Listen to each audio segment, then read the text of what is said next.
یہ زندگی اور یہ وقت بڑا قیمتی ہے۔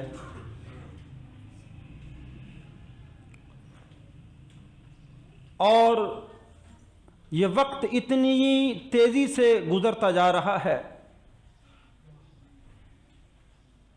کہ انسان اب اس کا اندازہ نہیں کر سکتا۔ جیسے ایک پنجرے سے نکلنے والا پرندہ وہ تیزی سے پرواز کر جاتا ہے، یہ وقت بھی بالکل ایسے ہے، بڑی تیزی سے گزرتا جا رہا ہے۔ اور بالخصوص یہ رمضان المبارک کے اوقات، یہ بڑی بابرکت رحمتوں اور برکتوں والی گھڑیاں، یہ میرے بھائیوں بڑی قیمتی ہیں۔ ان کی قیمت کا اندازہ آپ ان لوگوں سے کر سکتے ہیں کہ جو ہفتہ قبل اس رمضان کی تیاریوں میں مصروف تھے، لیکن وہ رمضان المبارک کا پہلا روزہ بھی نہ دیکھ پائے اور ان کی ملاقات ان کے رب سے ہو گئی۔ اور آج یہ بڑی بابرکت ساعتیں، قیمتی گھڑیاں ہمارے پاس موجود ہیں، ہماری سانسیں چل رہی ہیں، تو ہم اس رحمت اور برکت والی برسات میں اپنے گناہوں کو دھو لینا چاہیے۔ یہ وقت ہے آپ کے پاس، میرے پاس، ہم سب کے پاس، میری ماں کے پاس، میری بہنوں کے پاس، میرے نوجوانوں کے پاس، میرے بچوں کے پاس بڑی قیمتی گھڑیاں ہیں، ضائع نہ کر لینا۔ اور پھر وہ لوگ جو تجارت پیشہ ہوتے ہیں نا، تجارت پیشہ لوگ اپنا سیزن دیکھتے ہیں، سیزن کہ کس سیزن میں کاروبار زیادہ چلتا ہے، اس وقت دکان بھی وقت پہ کھلتی ہے اور رات دیر تک ہم کام کرتے رہتے ہیں کہ بھائی سیزن لگانا ہے، عید آ رہی ہے، آج کل شادیاں بڑی ہیں، ہر ایک سیزن ہوتا ہے۔ تو وہ بڑا بیچارہ صبح صبح اٹھ کے آ جاتا ہے اور رات دیر تک دکان کھلی رہتی ہے، اس کو آرام کا وقت بھی نہیں مل پاتا۔ اور میرے بھائیوں، یہ نیکیوں کا مہینہ، یہ ایسے ایسے فضائل والا مہینہ کہ کسی اور مہینے کی فضیلت اس ماہ جیسی نہیں ہے۔ اس میں ہم کاروبار کریں، ہم تجارت کریں اللہ تعالیٰ سے۔ جب ہمارے پاس سونے کے لیے تھوڑا وقت ہو، ان قیمتی ساعتوں سے فائدہ اٹھائے۔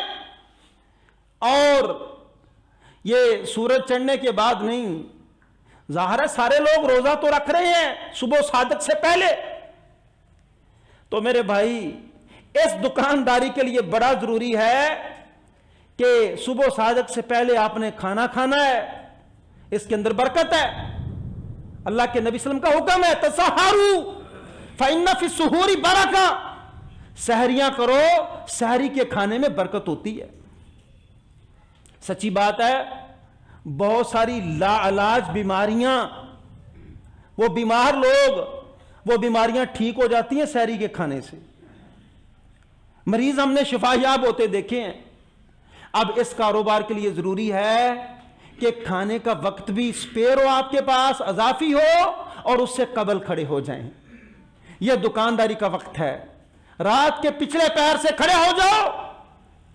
مانا تم نے رات تراویح پڑھی ہے، تلاوت کی ہے، لیکن قیمتی گھڑیاں ہیں، وقت کو ضائع نہ کر بیٹھنا، شاید زندگی کے اندر دوبارہ رمضان نہ آ سکے۔ دیکھیں ہم اندازہ لگائیں، یہ بزرگ دیکھیں اپنی عمروں کا اندازہ، لیکن نوجوانوں یہ مت سوچو کہ بڑا وقت پڑا ہے، نہیں میرے بھائی، موت ہم میں سے ہر ایک کے سر پہ کھڑی ہے، سر پہ کھڑی ہے۔ یہ گھڑیاں ہمیں توبہ استغفار کی مہلت دے دیں، ہم اپنے رب سے مہلت مانگ رہے ہیں، وہ مہلت دے رہا ہے، توبہ استغفار میں دیر ہے، وہ توبہ استغفار کریں قیام کے ساتھ، تلاوت کے ساتھ، ہم ایک دوسرے کا احساس کر کے، غریبوں سے ہمدردی کر کے، قیام اللیل کر کے، تلاوت کر کے، دعائیں مانگ کے ان قیمتی گھڑیوں کو اس طرح بتائیں کہ میرے رب کو پسند آ جائیں اور وہ ہم سب کو معاف فرما دے۔ تو میرے بھائی، یہ رمضان کا مہینہ جب شروع ہوا، اللہ نے جہنم کے سارے دروازے بند کر دیے، ایک بھی دروازہ کھلا نہیں رہا، اور جنت کے سارے دروازے کھول دیے، کوئی ایک بھی دروازہ بند نہیں رہا کہ اب جو میرے پاس آئے گا، میرا غصہ ٹھنڈا ہے، میرا غضب ٹھنڈا ہے، اس مہینے میں جو میرے پاس آئے گا میں ڈائریکٹ اس کی میزبانی کروں گا، کوئی عذاب نہیں ہے، کوئی تکلیف نہیں۔ یہ اتنی رحمتوں اور برکتوں والا مہینہ۔ اور پھر بڑی پیاری بات، فرشتہ آواز لگاتا ہے، فرشتے کی اللہ نے ڈیوٹی لگائی ہے، اور جب یہ معاملہ ہو جاتا ہے فرشتہ آواز لگاتا ہے، یا باغی الخیر اقبل، او خیر تلاش کرنے والے، اللہ نے تجھے بڑا خوبصورت مہینہ عطا کیا ہے، مانگ جتنی خیریں مانگتا ہے، بڑی خیریں اکٹھی ہو گئی، قیام بھی آ گیا، تلاوت تو کر، قیام کر، تراویح پڑھ، دعائیں کر، یہ سارے کام خیر کے ہیں، بڑھ جائیں ان کے اندر۔ اگر پہلے نوافل تھوڑے تھے، رمضان میں زیادہ کر، اور بھئی رمضان عام دنوں سے منفرد ہونا چاہیے نا کہ نہیں؟ اگر ہمارا رمضان عام دنوں سے منفرد نہیں ہے تو سمجھو ہم نے رحمتوں اور برکتوں والی ساعتوں کو ضائع کر دیا، جت جائیں۔ اور میں نے پچھلے خطبے میں عرض کیا تھا، آپ کو ایک طویل فہرست بتائی تھی کہ یہ کام آپ کر لیں رمضان سے قبل، تاکہ آپ کی کاروباری مشغولیت ختم ہو جائے اور رب سے تجارت والا معاملہ شروع ہو جائے۔ نہیں بھائی، میری رب سے تجارت چل رہی ہے، اس دوران کوئی اور گاہک میرے پاس نہیں آئے گا، نہ میں کسی کا کسٹمر بنوں گا، نہیں، اب اس مہینے کے اندر ڈائریکٹ میرے رب سے تجارت۔ یا باغی الخیر اقبل، آگے بڑھ جا، اور نافرمانیوں میں اپنے آپ کو گدلا کرنے والے، میرے گھر سے دور رہنے والے، اپنی زبان کو گدلا کرنے والے، اپنی آنکھوں کو میلا کرنے والے، ہمسایوں کو ایذا دینے والے، بس کر جا۔ یا باغی شر اکثر، رک جا، نہ کر، اللہ کی رحمت جوش میں ہے، فائدہ اٹھا لے۔ اور وَلِلَّهِ اتَّقَاءُ مِنَ النَّارِ، پھر اللہ تعالیٰ جہنم سے لوگوں کو آزاد کرتا ہے، وَذَلِكَ فِي كُلِّ لَيْلَةٍ، حدیث کے الفاظ ہیں کہ ایسا معاملہ رمضان کی ہر رات ہوتا ہے کہ اللہ جہنمیوں کو جہنم سے آزاد کر کر کے اپنی جنت میں داخل کرتا ہے۔ اے اللہ، ہمارے جتنے بھائی تیرے پاس چلے گئے، تیرے پاس آ چکے، اے اللہ اگر ان کا کوئی معاملہ خراب ہے تو اللہ ان کو معاف کر دینا۔ جن کو تو معاف کر رہا ہے، جہنم سے نکال کے جنت میں داخل کر رہا ہے، اللہ ہمارے ان سب بھائیوں کو ان میں شامل فرما لینا۔ جو ہمیں یاد ہیں، ان بھائیوں کو جو نہیں یاد، اے اللہ ان کو بھی۔ اللہم سیبا نافعا، اللہم سیبا نافعا، اللہم سیبا نافعا۔ پھر میرے بھائیوں، یہ رمضان سے دوسرا رمضان، رمضان سے دوسرا رمضان، ایک نماز سے دوسری نماز، ایک نماز سے دوسری نماز، ایک جمعہ سے دوسرا جمعہ، ایک رمضان سے دوسرا رمضان۔ اللہ کریم ساری تمہاری خطائیں معاف کر دیتا ہے، اللہ کہ تم کبائر سے بچنے کی کوشش کرو۔ کبائر تو معافی مانگنے سے معاف ہوں گے، اس کے علاوہ اللہ تمہارے سارے گناہ معاف کر دیتا ہے۔ کیسے؟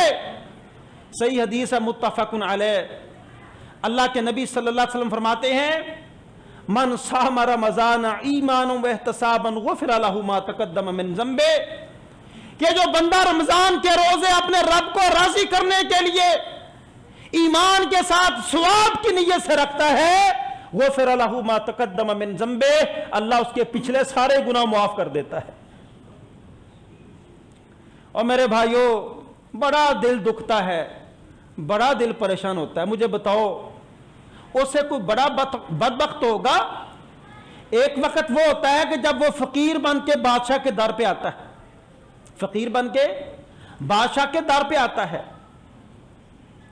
بادشاہ کے دروازے پہ دستک دیتا ہے اور بادشاہ کو اپنی طرف متوجہ کرتا ہے کہ میری فلاں ضرورت، میری فلاں ضرورت، میری فلاں ضرورت. اور جب بادشاہ خود اعلان کر رہا ہو کہ آؤ لے لو مجھ سے، کیا مانگتے ہو میں دوں گا، بخشش مانگو گے وہ دوں گا، جو مانگو گے میں دوں گا، اس لمحے کو جو ضائع کرتا ہے اس سے بیوقوف بندہ بھی کوئی ہوگا؟ جب بادشاہ اعلان کر رہا ہو کہ مانگو جو مانگتے ہو، اللہ کی قسم ہے یہ رمضان وہ مہینہ ہے کہ جب بادشاہ اعلان کر کر کے معافیوں کے پروانے جاری کر رہا ہے. روزہ رکھو سارے گناہ معاف. وَمَنْ قَامَ رَمَضَانَ ایمانا وَاحْتِسابًا غُفِرَ لَهُ مَا تَقَدَّمَ مِنْ ذَنْبِهِ. میرے بھائیوں قیام بھی کرنا انشاءاللہ.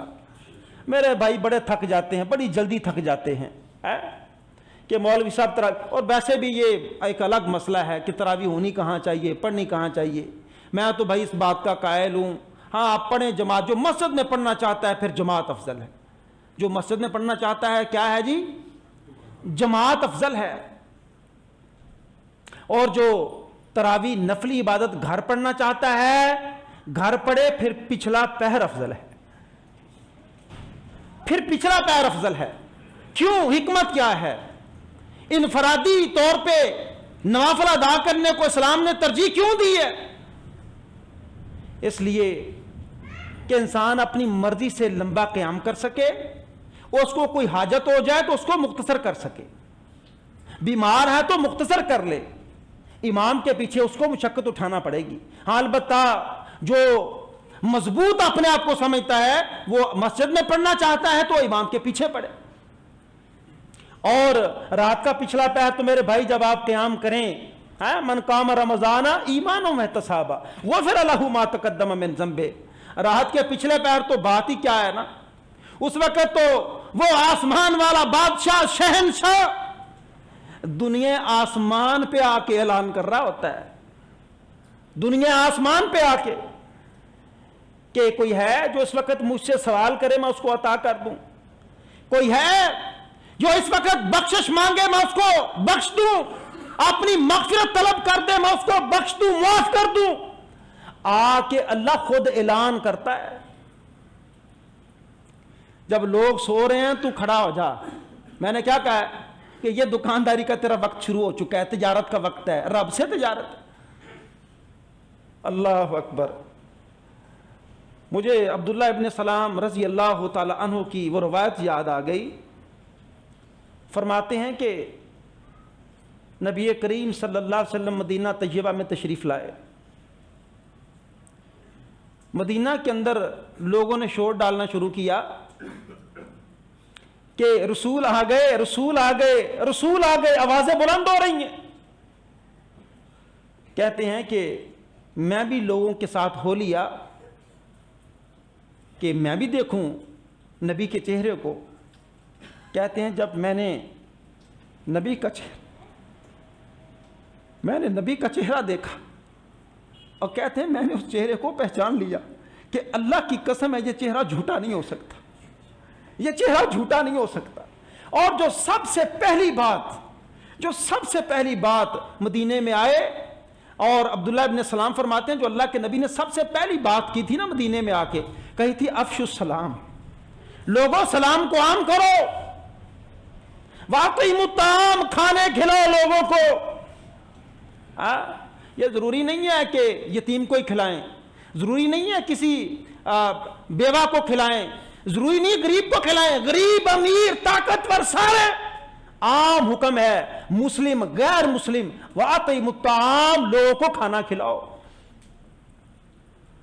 اور ایک روایت کے اندر 4 باتیں، یہ جامع ترمذی کی روایت پڑھ رہا ہوں، اس میں ہے وَصَلُّوا وَالنَّاسُ نِيَامٌ، یہ حدیث کے الفاظ ایسے ہیں، وَصَلُّوا وَالنَّاسُ نِيَامٌ تَدْخُلُوا الْجَنَّةَ بِسَلام، تم رب کے حضور اس وقت قیام کرو جب لوگ سو رہے ہوں، جنت میں آرام سے داخل ہو جاؤ. یہ پہلی ابتدائی باتیں جو رسول کریم صلی اللہ علیہ وسلم نے مدینہ طیبہ میں آ کر بیان فرمائی تھی وہ یہ باتیں تھیں. اور ایک بات دوسری روایت کے اندر کیا تھی؟ واصل الارحام، رشتوں کو ملاؤ۔ میں نے پچھلے خطبے کے اندر عرض کیا کہ اگر رشتہ قطع تعلقی ہے، قطع رحمی ہے، پھر ڈٹ کے تم عبادت کر رہے ہو، تلاوت ہے، قیام ہے، دعائیں ہیں، خیرات ہے، صدقہ ہے، سب کچھ ہے، میرے بھائی اگر تیری رشتہ داروں سے قطع تعلقی ہے تو اپنے اعمال کی شامت منا۔ اللہ نے صلہ رحمی کو جوڑنے کا حکم دیا ہے، تو توڑ کے رب کے سامنے پیش ہو رہا ہے۔ رب نے کہا جو اس کو جوڑے گا میں جوڑوں گا، جو توڑے گا پھر میں اس سے منہ پھیر لوں گا۔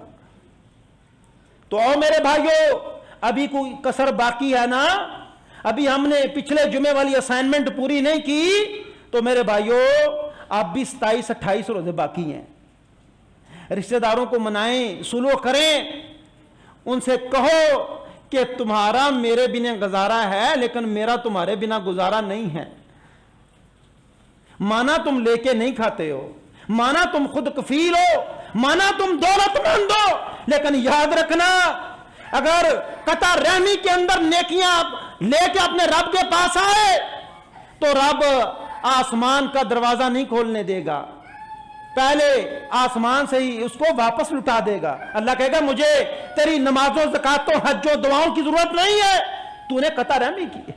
تو آؤ میرے بھائیو انشاءاللہ یہ پختہ عہد کریں، غلطی میری تھی یا میرے عزیز کی تھی، آج کے بعد لڑائی ختم انشاءاللہ۔ پھر میرے بھائی اللہ اکبر، روزے کی جزا کتنی ہے؟ انلمیٹڈ۔ یہ رمضان کی فضیلت ہے، کوئی ایسا عمل نہیں دین اسلام میں کہ جس کی جزا اللہ تعالیٰ نے خود کہا کہ فرشتوں تم نے نہیں لکھنی، اس کی جزا میں دوں گا، وہ ایک عبادت ہے اور وہ روزہ ہے۔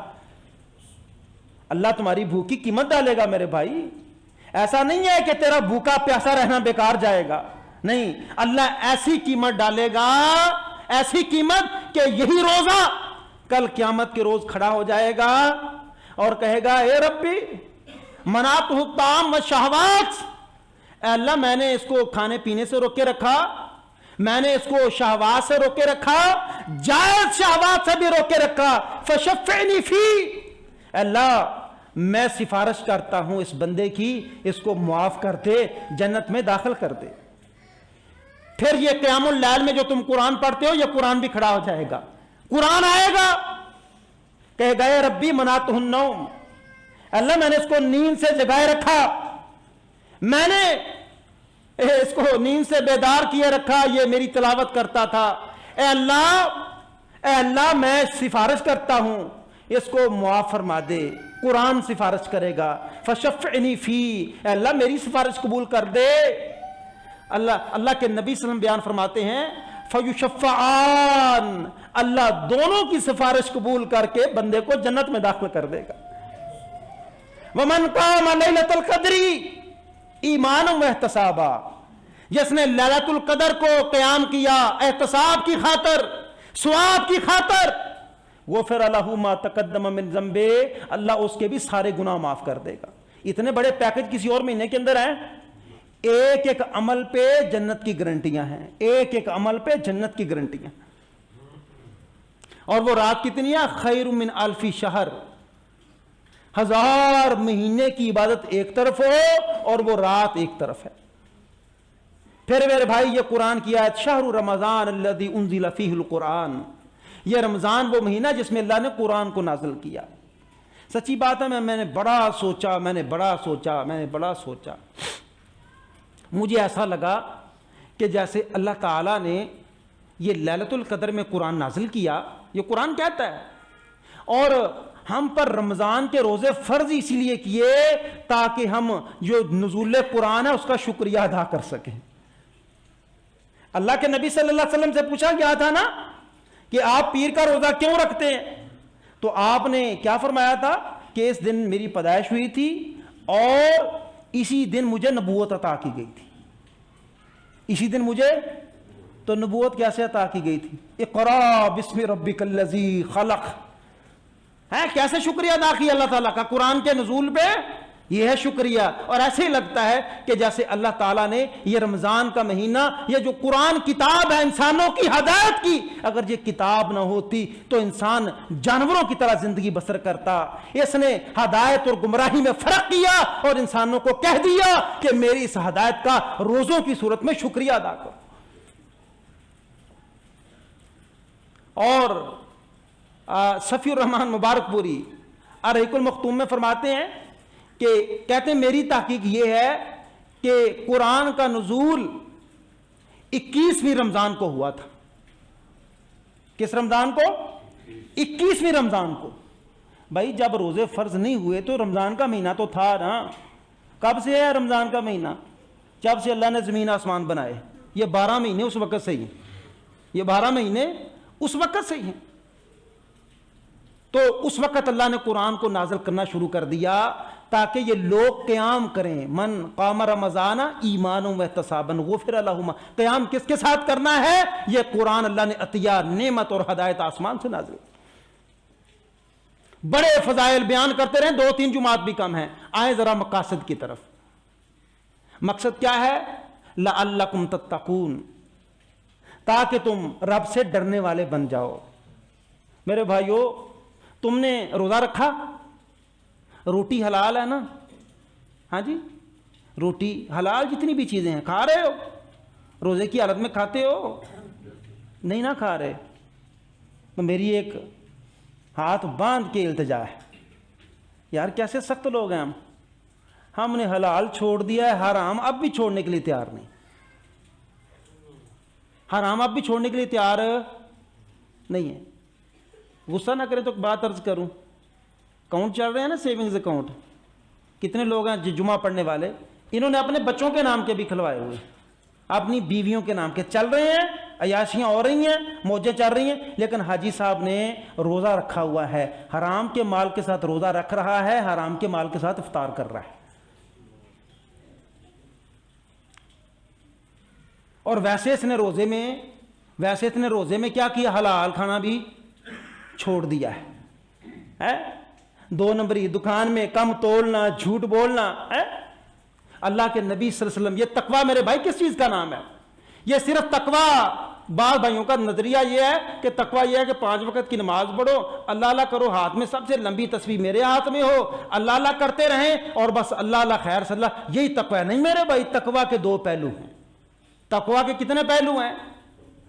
اللہ کے ہر حکم کو ماننا اور ہر منع کی ہوئی چیز سے رک جانا، یہ تقوی ہے. ہم اللہ کا حکم مان کے مسجد میں آ گئے، روزہ رکھ لیا، زکوٰۃ دے لی، دعائیں بھی کی، قیام بھی کیا، سب کچھ، لیکن دوسرا پہلو نظر انداز کر دیا کہ اللہ نے بہت ساری حرام چیزوں سے روکا تھا، میں نہیں رکا، نہیں بھاگا. جس طرح اللہ کے نبی صلی اللہ علیہ وسلم فرماتے ہیں کہ کتنے ایسے روزے دار ہیں کہ جن کو بھوک کے سوا کچھ بھی حاصل ہونے والا نہیں ہے. کتنے ایسے روزے دار ہیں جن کو پیاس کے علاوہ کچھ حاصل ہونے والا نہیں. اور اللہ کے نبی صلی اللہ علیہ وسلم نے روزے داروں کے بارے میں فرمایا ہے. او بھائیو، ہم مسجد میں بیٹھے ہیں، آؤ سب دعا کریں، اے اللہ جانے یا انجانے میں جو خطا ہے تو معاف کر دے اور ہمارے اس روزے کو، ہماری اس عبادت کو قبول کر لے. جتنا ہمیں پتہ چلے گا حرام کا، میرے رب ہم چھوڑ دیں گے. ہم کبھی تیری حدود کو پامال نہیں کریں گے. جھوٹ کتنا کامن ہے ہماری لائف کے اندر. اچھا بھائی، میری بہنیں، میری مائیں، میرے بھائی، میرے بزرگ، تاجر، طالب علم، نوجوان، سارے میرے سمیت، آؤ آج اللہ کے گھر میں بیٹھ کے وعدہ کریں کہ رمضان میں جتنے دن باقی ہیں بالکل جھوٹ نہیں بولیں گے. ہم کرتے وعدہ مسجد میں بیٹھ کے، اور کرتے وعدہ. میرے بھائی پچھلے جو میں ناراض ہو رہے تھے، بات بھی قدرے ٹھیک کہہ رہے تھے کہ آپ ہمیں بار بار مخاطب نہ کیا کریں، آپ اپنی بات کیا کریں. توجہ کرنا بھی ضروری ہے، توجہ کرنا بھی ضروری ہے. جھوٹ نہیں بولنا، پکی بات ہے جی، جھوٹ نہیں بولنا. انشاءاللہ ہم سب جھوٹ نہیں بولیں گے. اور یہ ریہرسل ہے، پریکٹس ہے. رمضان اگر 30 دن تو جھوٹ سے بچا رہا تو 31ویں دن ویسے جھوٹ بولتے شرم آئے کہ کیا میرا رب بدل گیا ہے یا میرے رب کے احکامات بدل گئے. یہ رمضان میرے بھائیوں ریہرسل ہے، اور اگر ہم نے جھوٹ نہ چھوڑا تو اللہ کو تمہاری بھوک پیاس کی پرواہ نہیں ہے۔ اور حدیث کیا ہے؟ من لم یدع قول الزور والعمل به فلیس للہ حاجۃ فی ان یدع طعامہ وشرابہ، کہ جو جھوٹ نہیں چھوڑتا، جھوٹ پر عمل کرنا نہیں چھوڑتا، اللہ کو اس کے بھوک پیاس کی کوئی پرواہ نہیں ہے۔ آئیے آخری بات، صحیح مسلم میں حدیث ہے، لا تحاسدوا ولا تباغضوا ولا تناجشوا، حسد نہ رکھو، بغض نہ رکھو، تناجش نہ کرو، ولا تدابروا، قطع تعلقی نہ کرو، رشتہ داریاں نہ توڑو، ولا یبیع بعضکم علی بیع بعض، تم میں سے کوئی ایک شخص دوسرے کی بیع پر بیع نہ کرے، کونوا عباد اللہ اخوانا، آپس میں بھائی بھائی بن جاؤ۔ یہ ساری جو باتیں گزری ہیں نا، کون سی؟ حسد، بغض، تناجش۔ تناجش کیا ہے؟ کہ ایسے ہی اپنی چیز کو مہنگا کرنے کے لیے اپنے بندے کھڑے کر لینا، چلو بھی تم اس کی بولی لگاؤ، کرتے ہیں نا منڈی میں، تاکہ چیز مہنگے داموں فروخت ہو سکے، یہ ہے تناجش۔ یہ بھی لڑائی کا سبب ہے، قطع تعلقی لڑائی کا سبب ہے، حسد بغض بڑھتا ہے، ایک دوسرے کی بیع پہ بیع کرنا یہ بھی لڑائی کا سبب۔ اس لیے فرمایا کونوا عباد اللہ اخوانا، یہ کام نہیں کرنے، بھائی بھائی بن جاؤ۔ اور پھر کیا فرمایا؟ المسلم اخو المسلم، مسلمان مسلمان کا بھائی ہے، لا یظلم، اس پہ ظلم نہیں کرتا۔ یہ گراں فروشی جو ہے ظلم نہیں ہے۔ اور میں گورنمنٹ کی جو مہنگائی ہے، یہ میں 2 دن پہلے جا رہا تھا تو ایک نا مچھلی فروش مجھے ملا، وہ دیکھا جی کہتا ہے جی ملی مچھلی ہے اور زیادہ کانٹے نہیں ہیں اس میں، تو 250 روپے کلو ہے اور ٹھیک اچھی تھی۔ میں نے کہا یار ادھر ہمارے ہاں تو 400 روپے کلو والا آتا ہے۔ کہتا ہے وہ ہمیں گالیاں دیتے، وہ کیا کرتے ہیں؟ ہمیں گالیاں دیتے ہیں کہ پنجابی چند نے تور بنانا، اساں توراں بنائیاں، اساں پاگل بنایا، جنوں لٹن ڈے ساں تے تو تھوڑا پرافٹ لے کے ساڈے پول کھول دیتے۔ کہتے ہیں اللہ الحمدللہ مجھے بھی دے رہا ہے، اللہ مجھے بھی دے رہا ہے۔ یہ ظلم نہیں کر رہے ہیں مسلمان خود، یہ دکاندار یہاں بیٹھے ہیں، تاجر بیٹھے ہیں، اور نام یہ مہنگائی بڑی ہو گئی، بندہ ہی چپ کر جاتا ہے۔ اے ڈائلاگ بڑا اچھا، بھاجی تمہیں پتہ مہنگائی بڑی، خریدنے والا بیچارہ چپ، تجھے تو پتہ ہے تو ظلم کر رہا ہے۔ اور میں نے پچھلے خطبے میں یہ درخواست کی تھی کہ رمضان میں اگر کسی چیز میں آپ 2 روپے پروفٹ لے رہے تھے، اس میں رمضان کے اندر میرے بھائیوں نے 1 روپیہ پروفٹ لینا انشاءاللہ۔ اللہ ایسی خیر و برکت ڈالے گا تیرے وہم و گمان کے اندر بھی، وہ رزق اور روٹی نہیں ہوگی جو اللہ تیرے گھر تک پہنچا دے گا۔ ہم نے کیا کرنا ہے جی؟ ظلم نہیں کرنا، ولا یحقروا، کسی مسلمان کو حقیر نہیں جاننا، ولا یخذلوا، اس کو بے یار و مددگار نہیں چھوڑنا۔ اور پھر اللہ کے نبی صلی اللہ علیہ وسلم نے فرمایا التقوی ہاہنا، متقی بننا ہے نا تو یہ سارے کام چھوڑ دے، چھوڑیں گے انشاءاللہ سارے کام۔ التقوی ہاہنا، حسد کہاں ہوتا ہے؟ دل میں۔ بغض کہاں ہوتا ہے؟ دل میں۔ رنجش کہاں ہوتی ہے؟ دل میں۔ تناجش کہاں ہوتا ہے؟ دل۔ کسی کو کیا پتا کہ میں بولی کیوں لگا رہا ہوں، میرے دل میں ہے نا 2 نمبری، تو کہا اس کو صاف کرے۔ اور دوسری حدیث کے اندر کیا آتا ہے کہ انسان کے جسم میں ایک گوشت کا لتھڑا ہے، ان صالحت صالح الجسد کلو، تیرا دل ٹھیک ہو گیا نا سارے کام ہی ٹھیک ہو جائیں۔ ان صالحت صالح الجسد کلو، یہ ٹھیک ہو جائے تو ہر بات ٹھیک ہے۔ اگر یہ خراب ہے نا، یہ خراب ہے، پڑھ نمازیں، رکھ روزے، کر قیام، قرآن پڑھ، دعائیں کر، اللہ کو پھر جب یہ ٹیڑھا ہے تو تیری دعائیں بھی سیدھی نہیں ہیں، اللہ تیرے سینوں کے بھید کو جانتا ہے۔ تو آؤ میرے بھائیوں، ہم نے رمضان کی فضیلت سے فائدہ اٹھاتے ہوئے، اور پھر روزہ ہمیں صبر بھی سکھاتا ہے۔ کیا کرتا ہے جی؟